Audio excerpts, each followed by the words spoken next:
Certainement déjà un petit peu dans le rouge et incapable de changer de rythme. Pour Christopher Froome, il n'y a pas de nécessité à aller plus vite, évidemment. Il vient de perdre 2 coéquipiers. Lui, l'objectif, c'est de temporiser pour leur permettre de revenir et pouvoir l'aider parce qu'il reste cette descente.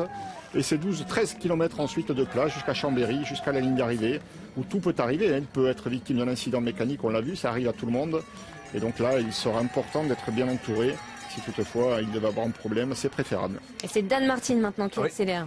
Dan Martin à 2 km du sommet du Mont du Chat, alors que le retard de ce groupe sur l'homme de tête, Warren Barguil, s'est réduit. Il n'y a plus qu'une minute et 24 secondes de retard. On rappelle que Fuglsang est toujours intercalé avec la nouvelle accélération de Richie Porte désormais.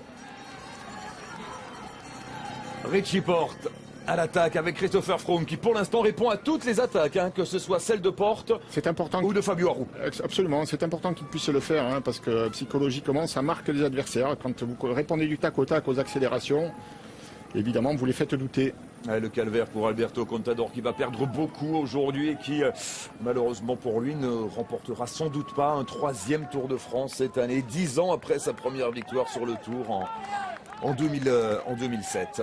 Allez, Warren Barguil qui tient quand même le bon bout là, 59 secondes. C'est la 4e accélération de Richie Porte avec Romain Bardet dans sa roue.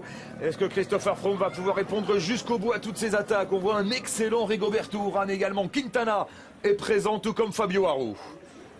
Et attention dans la descente, parce qu'ici on va basculer un petit peu à la limite pour tout le monde. Et il va falloir faire une descente en choisissant les bonnes trajectoires. Ça devient difficile pour Dan Martin. Fabio il va y aller.